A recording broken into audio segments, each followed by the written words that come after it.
Neste episódio, eu engano-me a introduzir o episódio. O Miguel puxa a brasa ao seu espaço ao Porto. O sotaque do Tiago causa mal-entendidos. A Lígia não sabe pronunciar Roscosmos. E para variar, praticamente não falamos de americanos. Está lançada a nau espacial.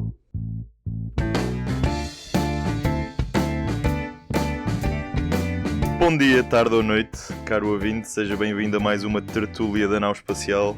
É assim que nestas longas noites, sob o céu estrelado, a tripulação da nau espacial se entretém a contar histórias de outros planetas, outros mundos, outras galáxias, outros, não sei... Outros navios. Sim. Naus de outrem, de outros tempos. E é exatamente sobre isso o nosso primeiro tema. Uma outra nave à deriva que reflete sobre os outros mundos. Estamos a falar de prova 3 ou 4? Ou o que é, Tiago? Ó Gonçalo, mas se tu não nos introduzires, como é que os ouvintes vão saber quem é que nós somos? Não, siga, acho que posso começar de novo. Continua. Começa de novo que isto foi o waffling. Caro ouvinte, bem-vindo a mais uma edição de Nau Espacial. Nós somos a vossa tripulação. Eu sou o Gonçalo. Eu sou a Lígia. Eu sou o Miguel. E eu sou o Tiago. E bom, depois de uns quantos takes, acho que já não há paciência para mais grandes introduções, sim. Introduzir aqui um pano sobre o facto de o nosso podcast se chamar Nau Espacial. Pano marítimo, pano de espaço. Ok, está feito. Tiago, trazes-nos um tema sobre... sobre um satélite, na verdade. Trago dois. Vamos lá ver, há aqui muitos números. A missão chama-se Prova 3. É a quarta missão prova e são 2 satélites. O que é que isto significa? Epá, a ESA tem de se esforçar um bocadinho mais para dar nomes a estas porcarias. Então, vamos lá ver. Eu posso dizer isto porque eu não estou a trabalhar. Esta missão não é operada aqui no ESOC, portanto não tem nada a ver com isto. Tá? Quero só fazer aqui um apontamento aos nossos ouvintes. Ele está a dizer isto enquanto tem uma t-shirt a dizer ESA. Exatamente. e já que estamos a falar da indumentária do Tiago, ele está de t-shirt, eu estou de casaco. Portanto assim se vê que a Alemanha é um país quente. Mas pronto. Mostra a pobreza energética do nosso país, mas pronto. Verdade. Olha que isso é outro tema e olha que não sei. Vamos lá ver. Então, a missão Prova 3 é uma missão engraçada porque parece que é uma pessoa de norte a dizer prova, mas que troca os V's pelos B's. Eu achava mesmo que era isso. Eu achava que eras tu a dizer prova. Não, é mesmo prova. A Lígia não se tinha percebido ainda. Boa. Então, é uma missão que é científica, mas a sua base é técnica. E o nome é um acrónimo daqueles arranjados ao contrário, que significa Project for Onboard Autonomy. Então todas as missões provas têm um cheirinho de tentar fazer com que as naves se operem sozinhas em vez de sermos nós. Neste caso, esta prova 3, o seu objetivo científico é estudar a corona, aquela parte muito mal amada desde os últimos anos e que é a parte fora do Sol. Portanto, a borda do Sol, se quisermos. Foi lançada no fim do ano passado, a 5 de dezembro, pelo ISRO. Eu acho muito engraçado. O ISRO é a Agência Espacial Indiana e eles no site da ESA dizem porque é que, assim no Frequently Asked Questions, nas perguntas típicas, porque é que a missão foi lançada com um foguete indiano? E lá só diz, porque o foguetão europeu que nós tínhamos, o pequeno, como é que se chama? O Vega?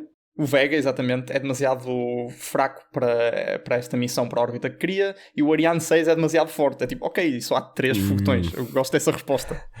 Ou seja, mas basicamente pronto. Era para ser lançado no Soyuz e, entretanto, guerra na Ucrânia. Não sei. Há aí um subtexto que ficou por esclarecer. Bom, e o que é que esta missão quer fazer do ponto de vista técnico? Lá, como eu já disse, que é o objetivo principal da missão.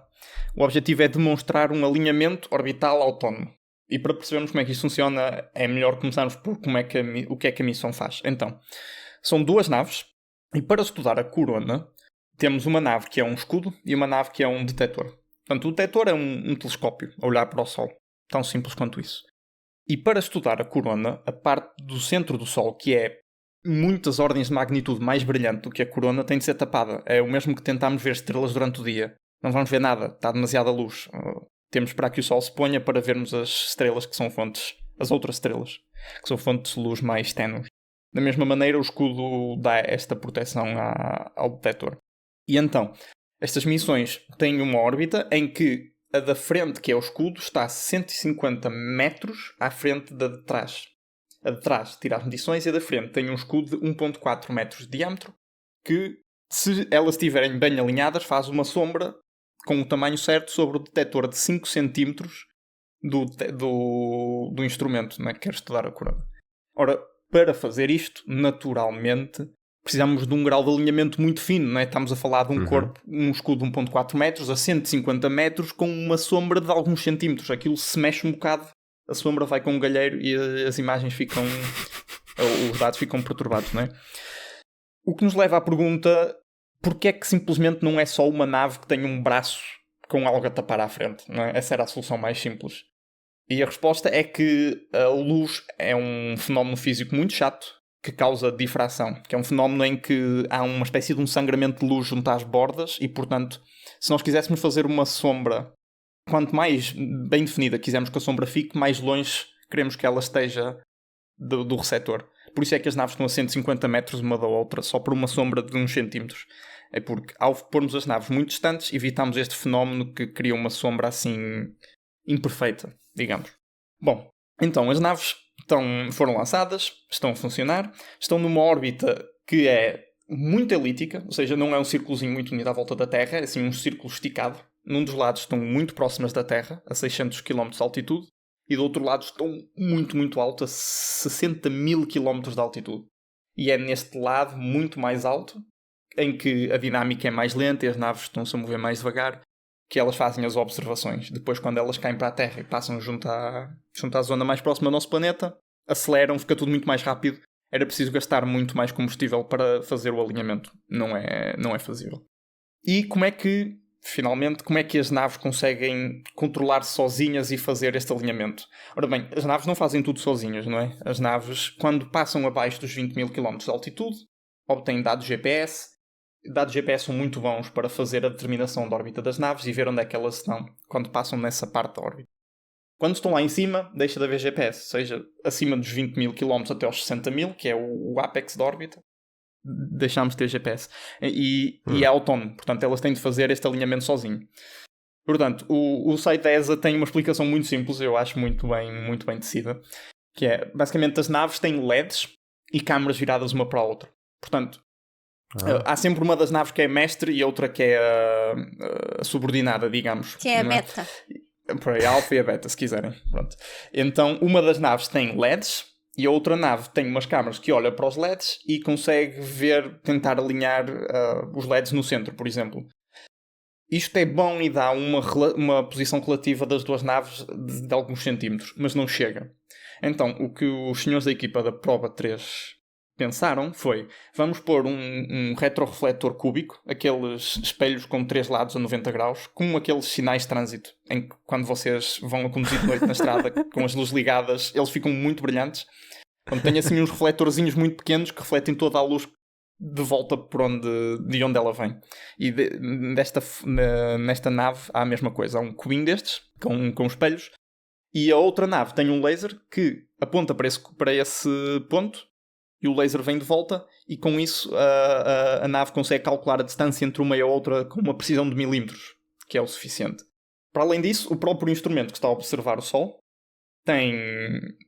analisa a imagem e vê, a sombra tem de estar um bocadinho mais para aqui, tem de estar um bocadinho mais para ali. Portanto, o próprio instrumento científico também entra no loop técnico de controlar a posição relativa entre as duas naves.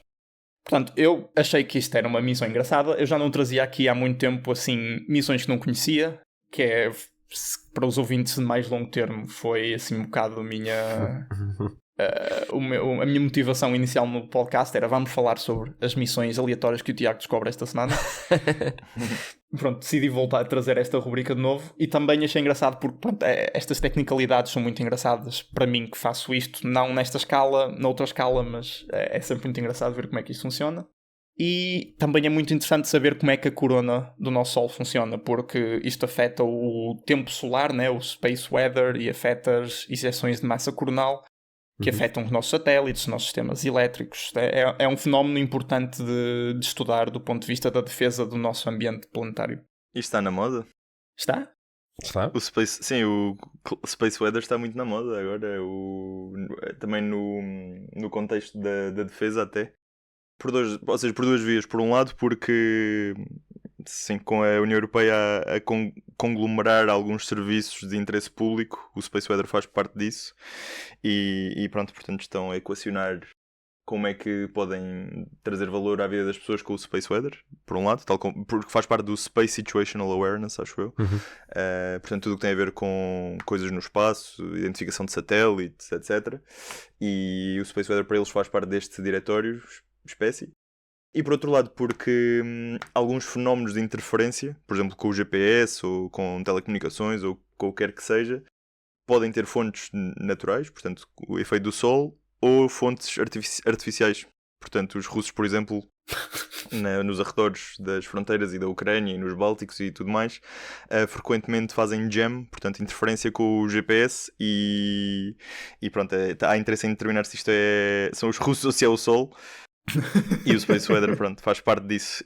E algo interessante foi que eu tive uma entrevista com uma pessoa que estava envolvida da parte do espaço em França com a preparação dos Jogos Olímpicos, e os Jogos Olímpicos, obviamente por causa do contexto atual, foi super protegido de tudo que pudesse ameaçar o sucesso dos Jogos, apesar de uns dias antes houve aquela sabotagem nas linhas de comboio, não sei se vocês se lembram. Sim. Mas isto envolveu olhar para várias coisas, entre elas as ameaças que o Space Weather poderia causar em termos de fazer disrupção aos jogos, e não só aos jogos, mas à infraestrutura de segurança em França e em Paris em específico. Portanto, sim, é um tema que está mais ou menos na moda. Presumo que sobretudo em relação à transmissão do conteúdo dos jogos, não? Não, acho que era mais por uma questão de segurança, ou seja, se houvesse um evento catastrófico solar que fizesse com que as eletrónicas fritassem todas, ficássemos sem serviço telefónico, sem GPS, sem tudo isso, o que é que aconteceria a uma cidade que está de repente cheia de gente de várias nacionalidades que não se entendem e que, pronto, e sem tecnologia, como é que se podia prevenir as pessoas de se magoarem uns aos outros, etc. Portanto, sim, até nisso se olhou para o Space Weather. Afeta o meu trabalho. Os Jogos Olímpicos? Sim. Não, o Space Weather. O Sol tem um impacto muito realístico sobre a dinâmica das naves, faz força sobre a nave, e tem um impacto muito realístico sobre as telecomunicações que nós utilizamos com a nave para telecomunicações, ou seja, o sinal luminoso não visível que nós estabelecemos com a nave para fazer o seguimento, para ver onde é que ela está. Portanto, ter uma ideia de como é que está o Space Weather é importante. Sim, acho que também já em alguns episódios falámos sobre isto um bocadinho da moda do Space Weather, porque também fica muito relevante exatamente pelo que disseste, o facto de, a verdade, é preciso compensar as perturbações do Sol nas órbitas dos satélites, mas também tendo em conta que agora temos de repente milhares de satélites em órbita baixa, que é muito populosa. São os satélites da Starlink, da SpaceX. Estava a falar com um colega meu, um amigo meu, aliás, que trabalha numa empresa concorrente, se podemos dizer assim, e que disse que sim, que em termos até mesmo em termos de interferências de telecomunicações e tal, que é preciso interagir com a SpaceX, porque eles têm aquela atitude que é tipo, nós estamos aqui primeiro e nós é que somos bons e portanto estamos a fazer interferência IKEA, estás a ver? IKEA, mano. E portanto as pessoas que também vão para a órbita têm de falar com a SpaceX e garantir que não há... gerir o trânsito, digamos assim. Para além de que há aí um aspecto que tu saltaste, que é tempo solar ou ventos solares muito fortes podem afetar a atmosfera, e a atmosfera trava os satélites. É outro impacto. Sim, pode expandir a atmosfera. Exatamente. Eu ia só... Oi? Não, eu estou mal, estou. Se calhar vai tu, Miguel, porque eu acho que isto ainda tem que estabilizar um bocado. Olha o Space Weather, está-me aqui a afetar. Ou são os russos, não sei. Eu gosto como todos os episódios temos uma demonstração de que a internet da Lígia realmente é uma porcaria.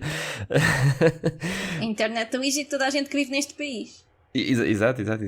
Posso ser o primeiro então? Eu ia só perguntar ao Tiago se o Tiago viu se havia participação portuguesa nesta missão, porque sendo uma missão da ESA, geralmente há sempre um envolvimento de uma maneira ou de outra neste género de missões. Deve haver. Portugal é um dos países da ESA que financiou esta missão, isso eu sei. E sei que o consórcio era sobretudo espanhol e outro país que não era Portugal, mas a GMV estava muito envolvida. A GMV Portugal e Espanha, eu já trabalhei na GMV Portugal a estagiar, trabalham com a GMV Espanha, portanto acho que não seria absurdo, mas no site da ESA, eu não sei de nada pessoalmente, nem no site da ESA diz nada, é o mais próximo que sei, portanto assumimos que não, eu acho. Eu também li isso, que a GMV, acho que foi até o Prime, portanto, quem liderou esta missão, mas sim que teria sido mais através da GMV espanhola e não tanto da portuguesa. Seja como for, a GMV faz, a partir deste sistema da sincronização de controle de voo, não é? É geralmente o que eles são especializados. O guiamento, navegação e controle, sim, é da GMV. O GNC, obrigado por dizeres esse acrónimo que vai ser útil mais à frente.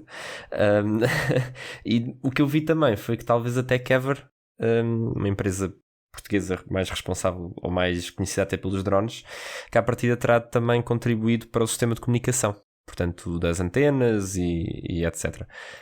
Portanto, sim, mais uma missão com um cunho português, como são geralmente estas missões mais científicas da ESA. Portugal aí dá um bocadinho de cartas em algumas áreas. GNC, por exemplo, é uma dessas áreas, definitivamente. Sim, para a ERA também tem contributos. Então, mas se é uma missão científica, Portugal tinha que contribuir de qualquer das maneiras, já não? É obrigatório. Não tem que contribuir obrigatoriamente para todas as missões, não é? Acho que pode contribuir para umas sim, outras não. Acho que funciona assim. Não, eu não sabia que os países podiam escolher do dinheiro. Têm que dar obrigatoriamente para a ciência. Quais as missões é que eles vão dar? É que esse dinheiro vai ser alocado.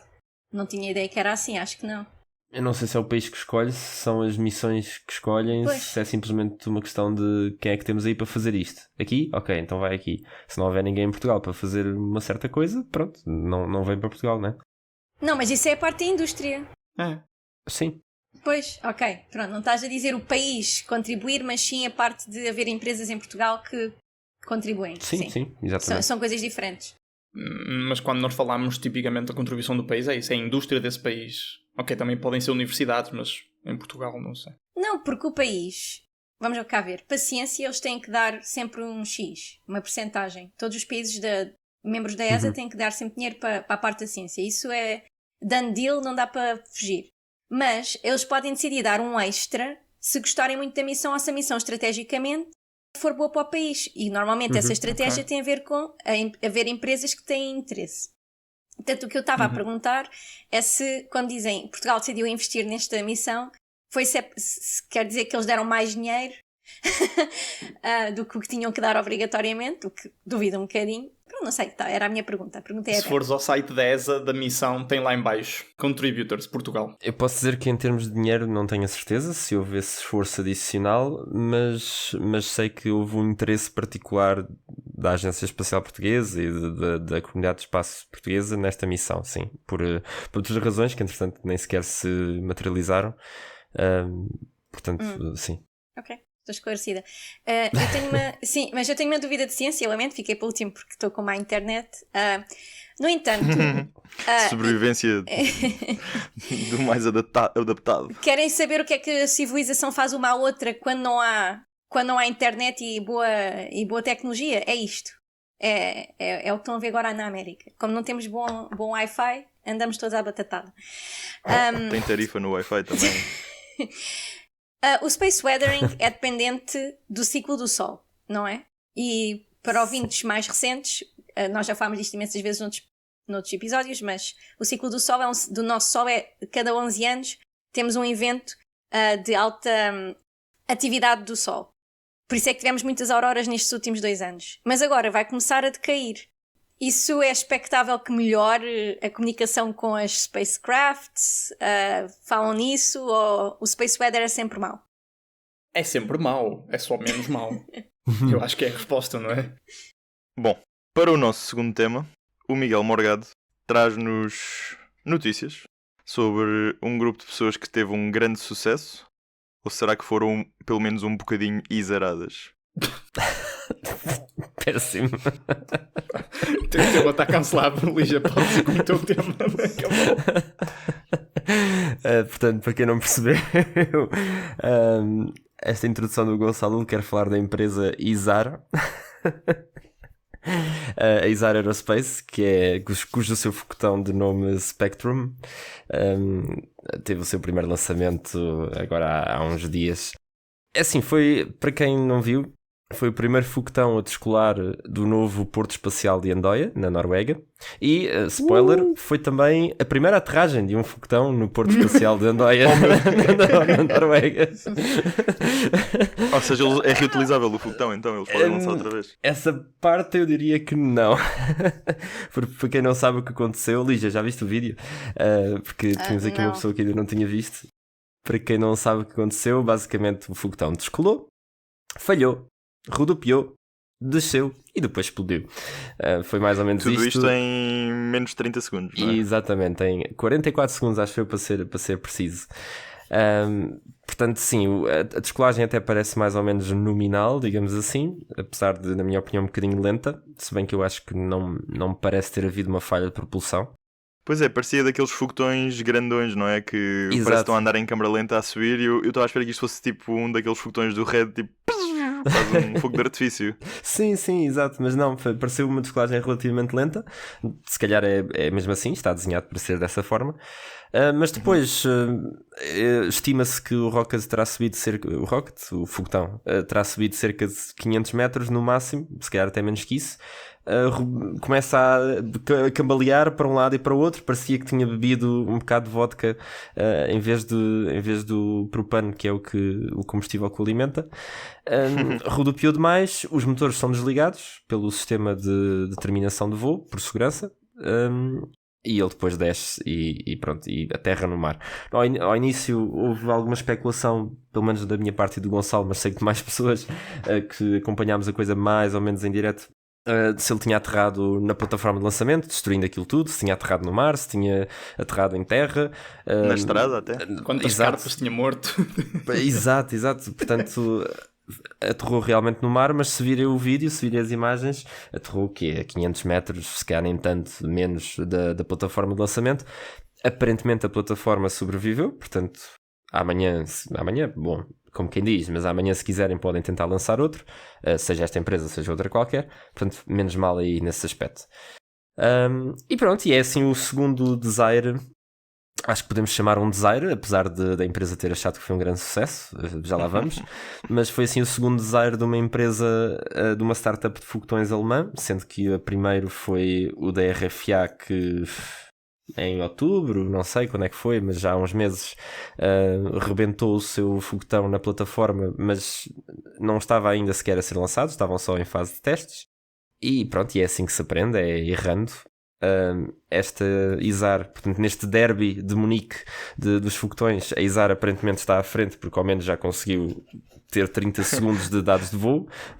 Precisamente está a 500 metros à frente. 500 metros mais em cima, exato, do que a RFA. E já agora, o Red tem um recorde de altitude melhor que o da Isar, devo dizer. Agora que temos um dado finalmente. Sim, é verdade. Sim, os estudantes do técnico sempre à frente. Portugal tem um recorde de altitude maior do que a ISAR, sim. Não do que a Alemanha, porque já houve estudantes na Alemanha também que chegavam bem alto, mas acho que são até quem tem atualmente ainda o recorde de altitude europeu. Mas sim, é pouquinho. Se bem que lá está, é um primeiro lançamento. Acho que era suposto correr mal, no sentido em que ninguém esperava que conseguissem colocar satélites em órbita logo à primeira. Acho que isso nunca aconteceu para uma estreia de uma empresa privada, e mesmo para as públicas não é comum, digamos assim. E pronto, quero só ir à parte que eu desprezo, que é a parte dos superlativos e dos recordes e etc. Portanto, isto foi anunciado como a primeira tentativa de lançamento orbital a partir do continente europeu, o que eu até aceito, porém, contudo, isto exclui a Rússia, porque a Rússia tem portos espaciais naquilo que se considera a parte europeia da Rússia, portanto, ok, Rússia não conta, ok. Também exclui a Virgin Orbit, que, se bem se lembram, foi aquela empresa que lança um foguetão debaixo da asa de um 747, de um Boeing 747. Como saiu da asa de um Boeing, obviamente que ia correr mal, não é? Já estava mesmo a ver, mas eles, para todos os efeitos, descolaram do Reino Unido com o avião e depois é lançado por cima do mar. Portanto, até que ponto é que isso não é um lançamento a partir da Europa, não é? Mas depois, se calhar, não é do continente europeu, porque o Reino Unido também é uma ilha. Portanto, há aqui todas estas manigâncias, sei que isso é uma palavra. Tu mencionaste 2 países que não querem ser considerados continente europeu. Pronto, exato. Sim, eu aceito que considerem essa como esse primeiro e pronto, fiquem lá com o desbloqueio dessa perícia, desse achievement nos jogos, que é tipo o que parece às vezes quando o pessoal está ali a descrever bullet points de primeiras coisas que foram conseguidas. Pronto, seja como for, é o primeiro lançamento da ISAR, é a primeira tentativa de lançamento orbital de uma empresa privada europeia, isso é tudo de dizer bem e louvar, exatamente, obrigado. Enaltecer. E acho que quer enaltecer também que realmente a indústria europeia está a conseguir finalmente colocar-se de novo no jogo. Vamos ver se conseguimos chegar aos pés dos grandes players da indústria. Foi a primeira vez que eu vi um rocket a cair tão perto da plataforma de aterragem. Primeira pergunta, o quão normal É isso mesmo. é? Segunda pergunta, se aquilo matasse alguém, quem é que era a culpa? A boa notícia é que aquilo de ter caído perto do lugar de lançamento significa que aquilo estava a ir bem na vertical, que é bom sinal também. Sim, Não sim. não estava torto até ao final. Lígia, não sei se tens a noção de que não é suposto estar ninguém na plataforma quando aquilo é lançado, certo? Não fazia ideia, não? Portanto, matar ninguém. Qual é o raio de segurança? O raio de segurança numa coisa deste género costuma ser pelo menos de 1 km para um veículo deste tamanho, se calhar mais. Mas eu tenho ideia que alguns fotógrafos estavam sim a 1 km e pouco de distância. Tenho essa ideia. Mas então, caiu a 500 metros, também não foi assim tão difícil. Não estava assim tão longe. Não, eu acho que caiu a menos que isso. Teria que ver o vídeo, mas eu diria que foram menos de 500 metros de distância da plataforma. Foi mesmo muito perto. Aquilo é muito perto. Eu até pronto, ia começar por aí, eu já lá estive. E aquilo é. Tens uma zona onde os cientistas dormem e os engenheiros vivem e tudo mais, e onde tem a zona de controle, vá, do ponto de vista científico. Depois tem talvez 1 km de distância, se tanto. Não há de ser 1 km, senão isso demorava 10 minutos a andar, e na neve ainda mais. Sim, há uma certa distância, digamos 500 metros a 2 km, tem o zona de lançamento em si, com os hangares e tudo mais. E aquilo é interessante porque aquilo é no meio do nada. Aquilo está na ponta de uma ilha que por si faz parte de uma espécie de uma península. Pronto, que tem lá umas aldeias piscatórias e uma base militar. E a zona de lançamento em si está assim virada a norte, se bem me lembro. Tem o mar para um Sim. lado, para o outro lado tem uma montanha, Uhum. portanto até está bastante ali numa cova de segurança quase. No topo da montanha tem um lidar, daqueles observatórios de laser, e tem uma estrada. Portanto, a disrupção que aquilo até causa é que a disrupção menos má é a estrada em si. É um bocado aborrecido para as pessoas lá, porque se calhar é a única forma de chegar do ponto A ao ponto B, mas pronto, tem de fechar. E ainda por cima nós vimos que o lançamento levou dias e dias e dias a acontecer por causa do mau tempo. É verdade. Mesmo que na Terra esteja bem, a superfície esteja confortável, basta subir umas centenas de metros e já está super ventoso e não se pode lançar. Portanto, dias seguidos de fechar as estradas. E depois a parte pior são os barcos, os portos.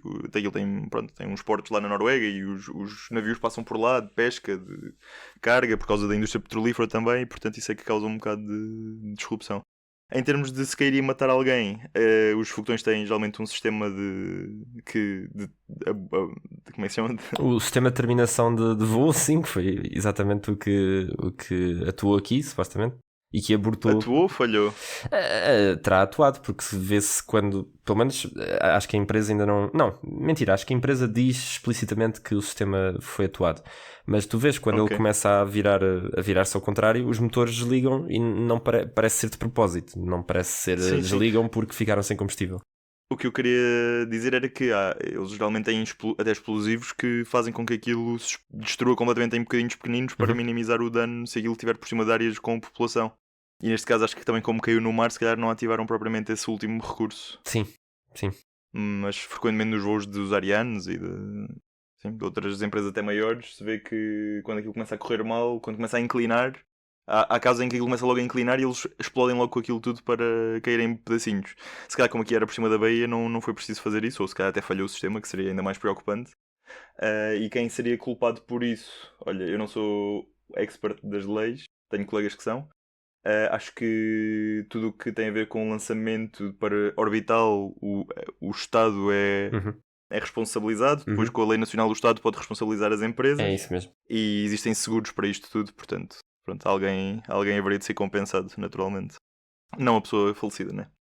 Eu por acaso gostava de saber quem é que vai ser a seguradora que segura este género de lançamentos, sendo que são os primeiros, né?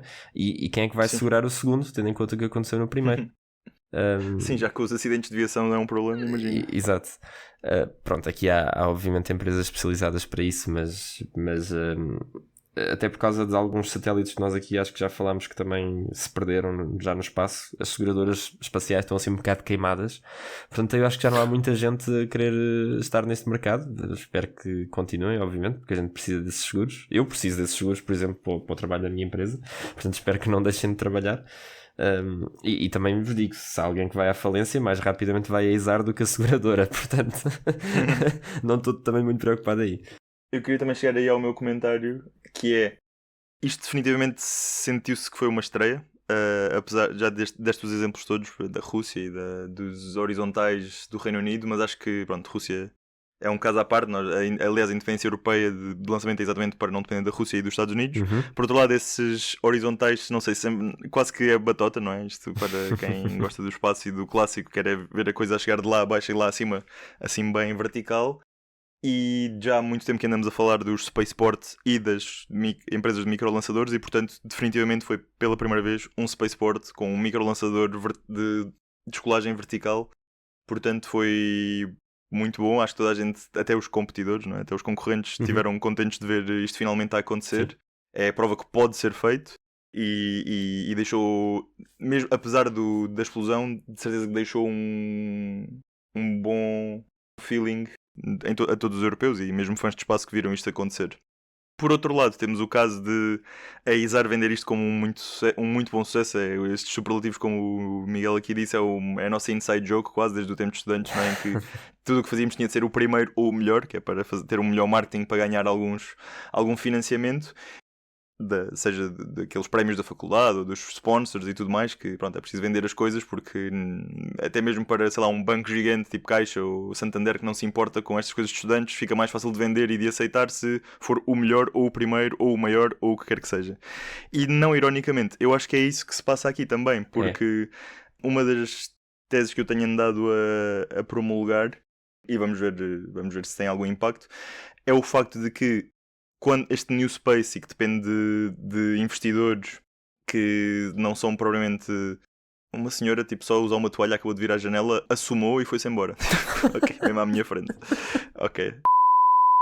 Este new space que depende dos investidores, e estes investidores não são propriamente conhecidos por serem tolerantes ao falhanço ou pacientes, leva a que seja cada vez mais importante a reliability, portanto a fiabilidade dos sistemas, porque o espaço é algo onde se deve falhar. E nesse sentido, não me faz impressão de considerar isto um sucesso, na medida em que, como nós falámos recentemente da Starship, é preciso falhar, faz parte, e é assim que se aprende. E para quem tem interesse no espaço sabe que isto acontece, e para quem quer investir no espaço tem de ter consciência que faz parte e que é assim que se chega lá.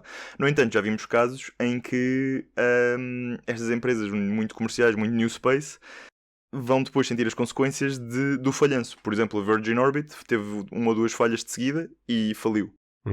A Rocket Factory Augsburg, obviamente ainda com menos investimento do que a Izar, mas lá pôs o seu foguetão montado na plataforma para fazer um teste. Como explodiu, muito do custo acaba por estar enterrado no hardware, não é? Não é só o desenvolvimento, não é só IP, não é só software, também tem coisas literalmente tangíveis, portanto coisas físicas que desapareceram e têm de ser feitas de novo. E como são coisas muito customizadas, não são produzidas em série ainda, são muito caras. E portanto a maneira que eles tiveram de compensar isto foi fazer layoffs. Portanto várias pessoas perderam o emprego, ou então foram congelados, se não me engano, né? Pronto, vamos fora a advertência.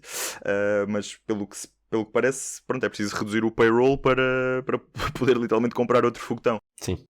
E felizmente não faliram. Agora a Izar, vamos ver o que é que acontece, não é? Porque apesar, é uma das empresas mais bem financiadas ou melhor financiadas, e estavam à espera de certeza de perder este foguetão. No entanto, temos de olhar para os investidores e ver se eles não ficaram ressentidos de isto ter sido basicamente um fogo de artifício muito curto e muito caro. E nesse sentido, acho bem que se considere um sucesso, mas acho cringe que se considere um great success, como eles disseram. E, no entanto, percebo porque provavelmente é uma questão de sobrevivência para eles também. Para mim é esse o problema, é que eu acho que é um sucesso. E acho genuinamente que só descolar da plataforma e conseguir não destruí-la no processo é um sucesso muito grande. Agora, começar um post nas redes sociais, no LinkedIn, onde for, a dizer "What a success!" Tipo, não. Então o que é que Sim, tu dirias? O que é que tu dirias se tu colocasses o satélite em órbita, não é? Tipo, tens que ter ali alguma escala, a coisa tem que poder escalar mais do que... Bom, enfim. O gestor de LinkedIn tinha um ataque cardíaco a escrever o post. Era o que acontecia. Era o que acontecia, ou não sei. Choviam notas e faziam confetis e não sei, não faço ideia. Pois é, que é isso, é para quem percebe de espaço e sabe que se tem de falhar, foi mesmo assim soou parvinho e não foi o tom certo. No entanto, para audiências que não sabem sobre o espaço, que automaticamente considerariam isto um grande falhanço, até porque houve um interesse na Europa e nos círculos anti-Trump a vender o último voo da Starship como um falhanço, apesar de ter sido, pela métrica da ISAR, um sucesso gigante, né, desproporcionado. Portanto, houve um interesse em vender aos mídias aqui na Europa e círculos anti-Trump que foi e anti-Elon Musk por acessório, que foi um falhanço gigante e que eles não percebem nada e que não sabem nada e que aquilo é uma estupidez. E agora, de repente, temos de vender um voo de 20 segundos que ficou todo de ladecos e depois explodiu no mar. Ah não, isto de facto, espera lá, isto é que é bom. Não, é uma dissonância cognitiva um bocadinho grande. Mas mesmo do ponto de vista do investidor, se eu for um investidor nesta área e eu tenho 4 ou 5 empresas para onde escolher, ou melhor, tenho 200, mas pronto, 4 ou 5 mais credíveis, e eu quero pôr o meu dinheiro no ISAR, eu vou pensar, espera lá, estes rapazes e raparigas estão a festejar isto como se fosse tipo, ganharam a Champions. E apenas, atenção, com todo o mérito, apenas conseguiram descolar, que é muito bom e estão mais à frente que todo o resto do pessoal. Mas eu, como investidor, será que quero pôr o meu dinheiro em alguém que parece levar desta forma tão leviana o sucesso e que parece que não tem responsabilidade sobre o que faz? E não sei, eu ficaria com dúvidas. Está bem que uma coisa é o que eles dizem nas redes sociais, outra coisa é o que falam com os investidores, obviamente, mas não deixa de ser para mim um bocadinho estranho, no mínimo. Entretanto, a Lígia levantou-se e pôs-se a mexer. O que é que se terá a passar? Caros ouvintes, perdemos uma das nossas tripulantes. Estamos a navegar numa zona com marés muito atribuladas, ondulação muito forte. Está nevoeiro, está nevoeiro. Não a vemos. Deixa-me só dizer então uma coisa enquanto ela volta e não volta. Só para terminar este tema, houve muitos comentários também sobre a questão do mau tempo e o Gonçalo já referiu que o lançamento foi adiado uma semana à espera de uma janela de lançamento meteorológica. Eu apenas tenho a dizer que quem não estava à espera que na Noruega fizesse frio e vento, eu não conheço a Noruega, mas parece-me que é bastante claro que lá há bastante vento. Isto obviamente era um primeiro lançamento, portanto é normal que eles tivessem mais cuidado com a meteorologia neste caso, ou seja, se calhar se fosse o 4º, ou 5º ou 10º lançamento, se calhar tinham lançado logo no primeiro dia. Mas vi muitos comentários de malta que não é da área ou que é americana, vamos pôr a coisa assim, a dizer quem é que se lembra de fazer um porto espacial no Ártico? Tipo, há outras considerações, a meteorologia não é a única. Dito isto, venham para os Açores, em que a meteorologia é muito agradável, muito mais agradável que ali, e tem uma janela todos os dias, depois de 15 minutos a seguir, depois está a chover outra vez, não é? Aquilo faz as 4 estações num dia. Mas naqueles 15 minutos podem lançar. Portanto, venham e sejam felizes cá. Para começar, já lá tinham infraestrutura, não é? Pronto, é verdade. Esse é um dos pontos. Já. Só para dar uma frase final, a ISAR está a fazer com os foguetões deles o mesmo que os pais fazem com os filhos. É tipo o primeiro ali com paninhos, muito com cuidado, e o terceiro já tipo já vai como for. Já cai a espeto ao chão, bufa e dá-lhe a espeta de volta. Foi, e aquelas fotos incríveis do foguetão com a aurora boreal em cima. Aquilo fantástico. Não desfazendo os Açores, aquilo é um spot excelente. E eu próprio tenho imenso carinho também pelo sítio, porque acho que eu tive uma atividade lá da ESA, Fly a Rocket, e foi no meu primeiro ano da faculdade, e acho que se não fosse isso eu já não estava em espaço, que eu estava mesmo a pensar de desistir do curso nessa altura, portanto foi bom. E também na minha vida profissional tive também o prazer de aconselhar a Agência Espacial Norueguesa, e falámos muito sobre isto dos portos espaciais e tudo mais, portanto para mim foi quase full circle da minha carreira no espaço, portanto. Um honorário norueguês aqui a congratular-se pelo sucesso. Sim, por outro lado, aquilo nem sequer é da União Europeia, aquele espaço ao Porto, não é? Sim, Portanto, sim. Aquilo, apesar disso, a Europa continua um bocadinho atrasada, entre aspas, na corrida contra si própria, na corrida em si própria dos lançamentos europeus, porque a União Europeia, pronto, tinha de se lançar da Suécia, ou de Portugal, ou de Itália, ou whatever.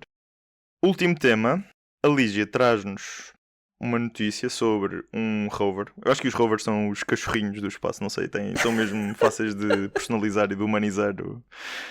Que tem o nome de uma das mulheres da ciência, infelizmente muitas vezes esquecidos, porque faleceu antes de receber um Nobel que merecia muito. Vais-nos falar sobre isto, Lígia? Sim, claro, vou falar sobre a injustiça, mas também vou falar sobre o cachorrinho. Antes disso, como vocês mencionaram aqui e quebraram aqui um bocado a barreira e disseram aos nossos ouvintes que eu me ausentei, vou deixar só aqui o esclarecimento.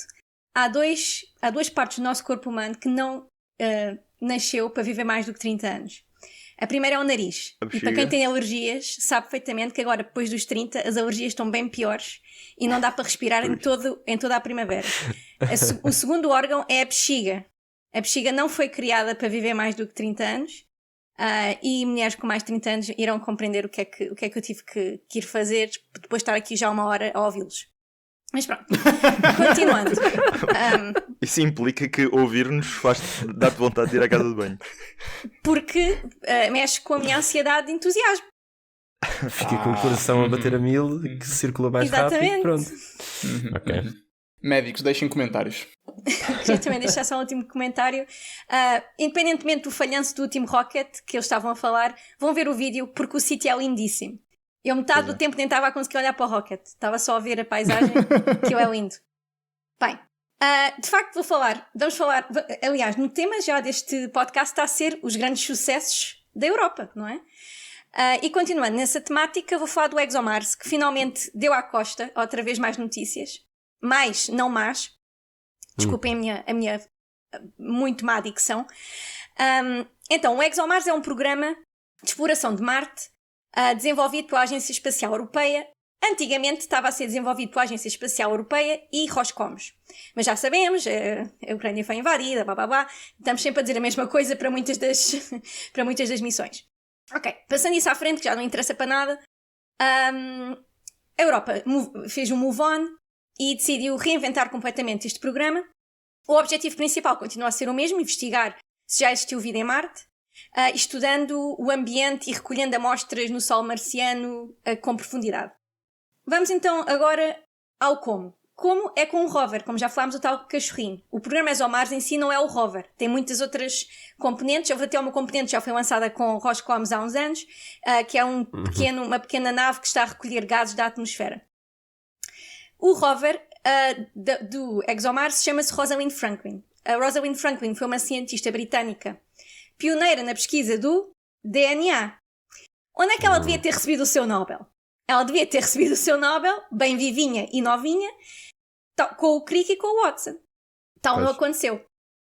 Agora, o Crick e o Watson já faleceram, não é? Ficaram lá com a sua estatueta e com o milhão de, sei lá, cruas suecas, ou lá o que é que eles ganharam com aquilo. Croquetes suecos. A Rosalind Franklin, o que é que ela vai ter? A Rosalind Franklin vai ter um carro em Marte. Portanto, acho que no fim do dia ela é que ficou a rir. Ela é que ficou-se a rir nesta história. Ela não ganhou o Nobel porque faleceu antes do Nobel, certo?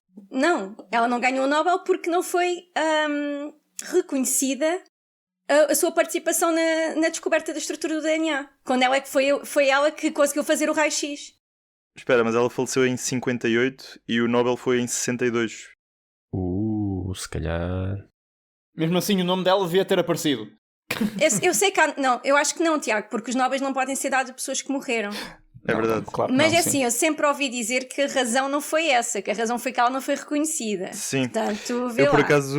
Vamos ver isso. Olha, Sim, não, olha, definitivamente eu conheço a história, até porque li a dupla hélice, não sei se foi o Watson ou o Crick que escreveu. Dos dois é o que é mais imbecil. O Watson. Ok. E por causa de trazeres este tema, eu dei uma leitura rápida aqui sobre esta questão e de facto parece que existe entre aspas, não que sendo expert sobre isto, mas parece que há uma certa narrativa, um certo mito duplo, que é primeiro o da Rosalind Franklin ter o seu trabalho roubado pelo Watson e Crick, portanto aquela fotografia, porque aconteceu numa altura em que ela estava a mudar de laboratório, uma coisa assim do género, e parece que eles adquiriram a fotografia e fizeram a sua análise. E o segundo, que ela não teve crédito pela descoberta.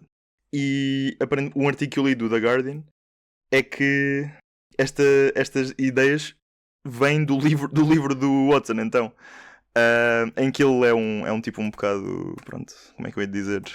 Com um trato um bocado negativo, exato, irascível, e então ele deu para já na forma como ele narra as interações com a Rosalind, e até no livro chama-lhe Rosie, que é uma alcunha que ela nunca teve na vida. Portanto, é mesmo daqueles exato, portanto aí está implícito aquele sexismo na ciência que de facto as pessoas atribuem ao caso e que definitivamente esteve lá também. Mas depois no epílogo aparentemente ele faz a sua desculpa e diz o quanto a Rosalind Franklin contribuiu, e a história do Nobel, lá está, é porque ela faleceu antes do Nobel ser atribuído, se não ter-lhe sido atribuído naturalmente, ou até se calhar o Francis e o Crick ganhavam o da Fisiologia e ela e o outro, que é o Wilkins, acho eu, ganhariam o da Química. Mas pronto, isto para dizer, acho que acho que é conhecido que estes senhores do DNA eram bastante imbecis, e aparentemente a Rosalind Franklin também era uma personagem super abrasiva. Acho que também não estou surpreendida. Naquele tempo, no século XX, uma mulher em ciência, exatamente. Exatamente, sim. Pronto, e é normal, não é? Até aquela malta, aqueles CEOs, não é? Tipo, lá está, aquele clássico, se é um homem é assertivo, se é uma mulher é agressiva, que se comporta assim, mas depois tem aquela visão de ser forte e resoluta, e acho que era assim que ela era também. Acho que tinha um mau trato também com as outras pessoas. Acho que nessa altura ninguém se dava muito bem. Nem que seja para não teres as tuas mamas apalpadas, como aconteceu a uma cientista no MIT pelo Crick. Portanto, se tu fores assim um bocado abrasiva, pode ser que eles não te toquem, nem que seja por self-preservation. A biologia é um clima perigoso. Olha que é. Da minha experiência, estou muito mais feliz agora no departamento de astronomia. Mas pronto, passando em frente. Isto para dizer o quê? No fim do dia, eu acho que a Rosalind está um pouco mais bem servida, sinceramente. Porque havendo este rover em Marte, eu acho que é muito mais fixe. Mas passando então à frente, vamos então falar do rover. Qual foi aqui a grande mudança? A grande mudança foi que a Europa teve que se chegar à frente e decidir ser grandinha e fazer as coisas mais autonomamente. A ESA já tinha selecionado a Airbus para construir, acho que a Airbus já estava dentro do projeto para construir outras coisas, mas acho que desde que se separaram da Roscosmos, a Airbus ficou também de construir a plataforma de aterragem para o rover. E portanto estamos a falar de engenharia para desenvolver sistemas mecânicos, térmicos, de propulsão necessários para uma aterragem segura em Marte.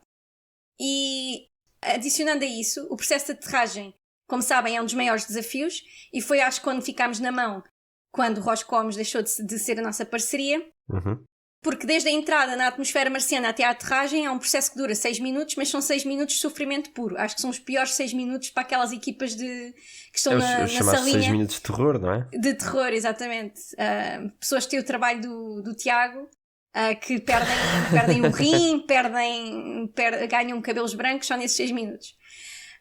Durante este tempo há uma combinação de paraquedas e retrofoguetes. Eu vi este nome, não sei se está bem traduzido.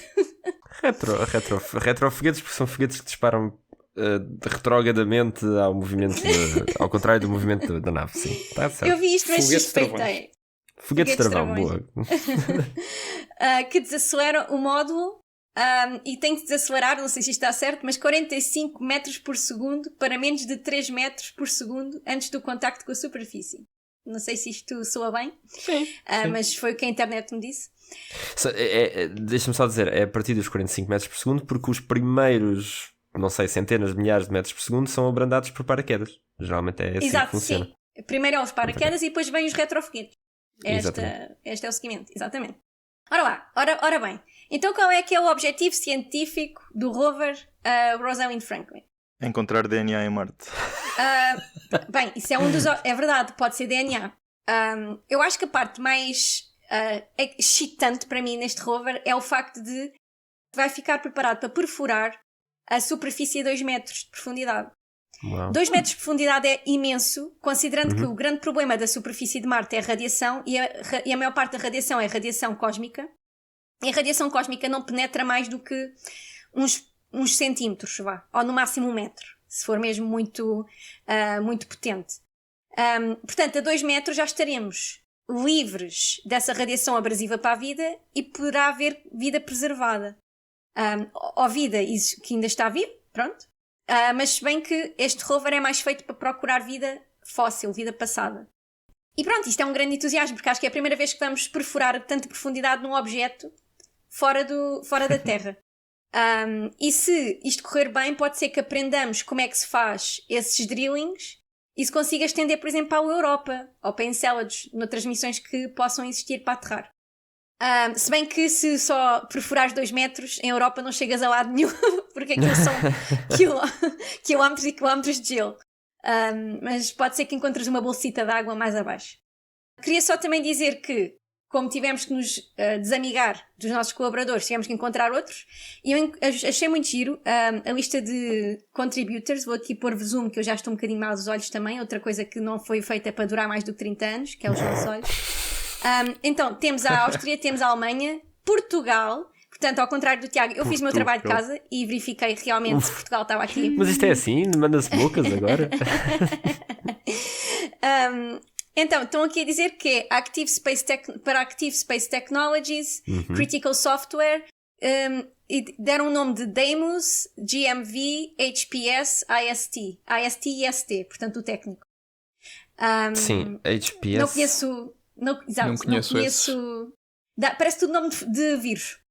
Primeiro se são empresas portuguesas que há de dizer HPS, né? Pois. Exato, HPS, GMV, pronto, não sei. Parece tudo strains de vírus vaginais. Depois, Belgium, Italy, Romania, UK tem bastantes, e depois tem Airbus, tem a BSL, a Cable, montes de nomes. Não estou aqui a conseguir retirar nada que eu conheça. Vocês conheceriam isto tudo, mas eu não. Depois temos a República Checa, a Dinamarca. Portanto, todos os países, não são todos os membros, mas todos. Estou aqui a ver os grandes nomes que estão na União Europeia. E depois, internacionais, reduziu-se para United States. Temos o JPL, da NASA, Departamento de Energia, e temos algumas empresas, e depois o Canadá. E no Canadá não é a agência canadiana, mas é o MDA. Uma empresa chamada MDA, acho eu. É a empresa que faz os braços robóticos da Estação Espacial Internacional, entre outras coisas. Ok. Canadá. Mas o que me deu a ideia, eu fiquei super satisfeita, porque deu uma ideia que, apesar de haver estas colaborações internacionais, que são normalíssimas nestas grandes missões, dá a ideia que a Europa realmente se tornou um bocado mais autónoma nesta missão e decidiu, em vez de fazer outsourcing às partes fundamentais da missão, como uma plataforma de aterragem, decidiu pôr isso na sua própria to-do list, para garantir que, havendo uma desavença, não vai se atrasar outra vez mais esta missão. Esta missão já era para ter sido enviada em 2024 ou 2025, e agora a nova data que nos foi dada foi 2028. O que é uma data mesmo assim bastante entusiasmante. Achava que ia ficar um bocado mais atrasada. Eu já falaram do 2028 há muito tempo, mas desta vez eles lançaram nova notícia a reforçar essa data. Portanto, está-me aqui a crescer um pouco mais a minha credibilidade nisto, considerando que a ESA é muito mais credível nestas coisas. Eu acho que aqui nós os três estamos céticos, não é, rapazes? eu não posso dizer nada para não incorrer em conflito de interesses. Não me estragues a sexta-feira, Tiago. 2028 é ambicioso. Não, mas eu posso te estragar a sexta-feira de outras maneiras, que é com uma análise estatística muito simples. Não. Lígia, sabes quantos cachorrinhos é que a ESA já mandou para Marte? Tipo rovers? Rovers. Nenhum. Não. Já mandou. Mas já tentámos. Não. Ok. Aterrares em Marte, nenhum. Eles aterraram, mas aterraram tipo a Isar. Exatamente. A ESA tem uma taxa de 0% de sucesso de aterrar rovers em Marte, ok? Calma. O Beagle 2 do Reino Unido conta como ESA? Quanto acho eu? Ia com o Mars Express, não ia? Ok, é capaz. Porque esse acho que aterrou bem, mas depois houve uma coisa que não fez deployment de uma antena ou um painel solar ou o que é que foi, então ele não comunicou. Acho que foi. Bom, isso não é aterrar bem, não é? Se não comunica, não aterra bem. Há uma história muito engraçada que se conta no meu departamento. Eu tinha um colega da minha equipa há 10 anos atrás, que eu não cheguei a conhecer, que o que fazia nos tempos livres era arranjar imagens de alta definição de Marte e procurar o Beagle. E ele, passado uma década ou uma coisa desse género, saiu uma notícia, ele já não trabalhava connosco, saiu uma notícia a dizer que alguém tinha encontrado e foi ele. Ele encontrou, andou a ver imagens de Marte individualmente até encontrar o raio do cachorrinho. Uau, fantástico. Desculpa, Liz, continua. Não, Citizen Science. É assim, eu tenho andado cética em relação a Marte, venho aqui sempre com uma cara chateada cada vez que vocês trazem Marte. Digo sempre que Marte é o planeta morto, Marte morto. E agora, estou aqui, redimi-me, estou aqui entusiasmada com Marte e vocês vêm-me com isso. Não dá. Não há condições. O Marte não tem problema nenhum. É taxa de sucesso de aterragem de cachorrinhos. Sim, mas agora a Europa pus o Airbus. E se há empresa que eu confio, é no Airbus. E portanto, vai funcionar, gente. Bom, vai funcionar. sim. Eu também espero que sim.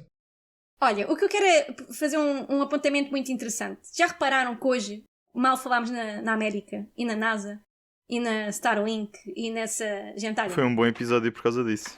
Mas não é porque escolhemos fazer isso, foi porque as melhores notícias vêm da Europa. Portanto, se calhar está aqui a maré a virar.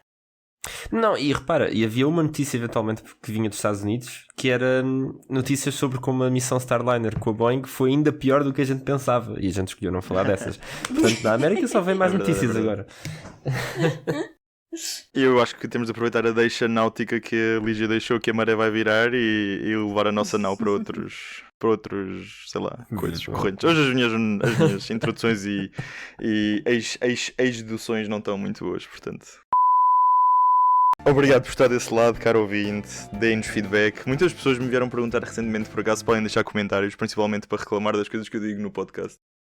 Que aliás disse num dos últimos episódios. Portanto, sim, podem mandar comentários, podem pôr comentários no Instagram, nauspecialpod.